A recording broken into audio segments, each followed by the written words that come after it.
Bonjour frères et sœurs de la Maisonnée. Moi je suis l'abbé Matteo Marinucci, et prêtre dans l'unité de la Nouvelle-Lorette. Pour nous comprendre, je sers les paroisses de la zone de Loretteville et de l'ancienne Lorette, avec les environs. Aujourd'hui, je voulais vous parler de quelque chose qui me tient particulièrement à cœur, la communauté.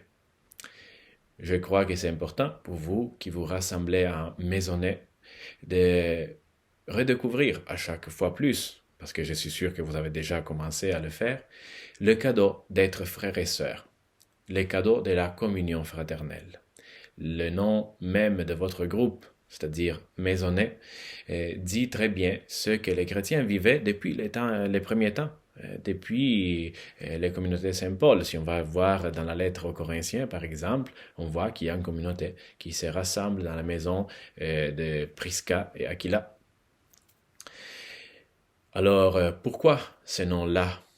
Pour dire exactement que ma maison est ouverte à toi, qui est mon frère, ma sœur.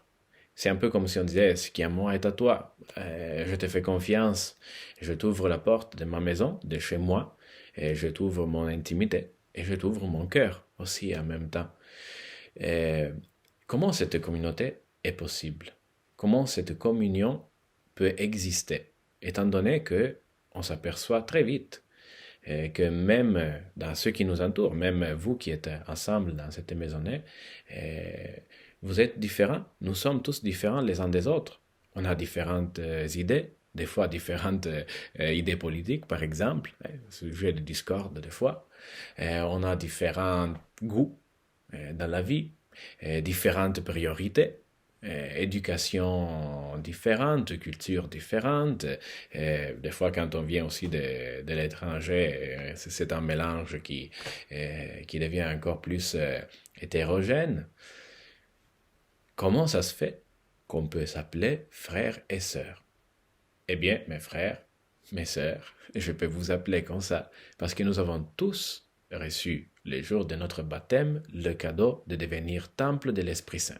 Nous avons l'Esprit Saint en nous. Et l'Esprit Saint met en nous le désir commun de tendre vers Dieu et vers les autres. C'est lui qui nous donne cet amour-là. Dit comme ça peut sembler comme si on était des espèces de marionnettes dans les mains de l'Esprit. Ben, moi, j'aime utiliser une autre image, celle d'un bateau. Dans la vie, on est autonome, hein? On peut ramer. On y va de toutes nos forces, mais vous savez qu'à la rame, c'est pas aussi efficace que quand on déploie une voile. Alors, le jour de notre baptême, c'est le jour où la voile nous est confiée et on peut l'ouvrir. On nous enseigne à l'ouvrir pour que le souffle de l'esprit puisse nous conduire. Et où est-ce qu'il nous conduit? Eh bien, comme je le disais, si on peut dire avec une image, vers Dieu et vers les autres. Tout ce qu'on essayait de faire, peut-être par nos forces, le Seigneur veut nous le donner de façon plus simple, en lui faisant confiance, en nous faisant le cadeau de son esprit qui souffle en nos cœurs et qui nous pousse vers les autres. Eh bien, avoir cette confiance commune, avoir ces voiles déployées ensemble qui nous mènent vers ces voyages extraordinaires de l'amour et à la découverte de Dieu et des autres, c'est ça qui fait de nous des compagnons des voyages, des frères et sœurs, des personnes qui ont dans la vie les mêmes buts, les mêmes désirs, même sans avoir les mêmes convictions. On n'a pas besoin d'avoir les mêmes convictions, on n'a pas besoin d'être homologué, etc. On a besoin de tendre vers le même but. Et c'est Dieu qui nous le donne. C'est une confiance qu'on apprend à faire, parce que quand c'est Dieu qui conduit, quand c'est le vent qui souffle, la direction, c'est lui qui la donne. Hein?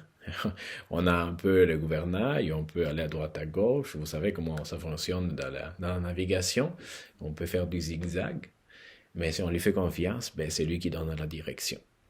Et il nous amène beaucoup plus loin qu'on pouvait imaginer, et à des destinations qu'on n'aurait pu jamais atteindre, mais qui sont encore plus merveilleuses, plus belles que celles qu'on espérait nous-mêmes, avec notre regard qui est pas mal plus court que le sien, et avec nos forces des rameurs qui sont pas mal moindres par rapport à son souffle de l'Esprit Saint.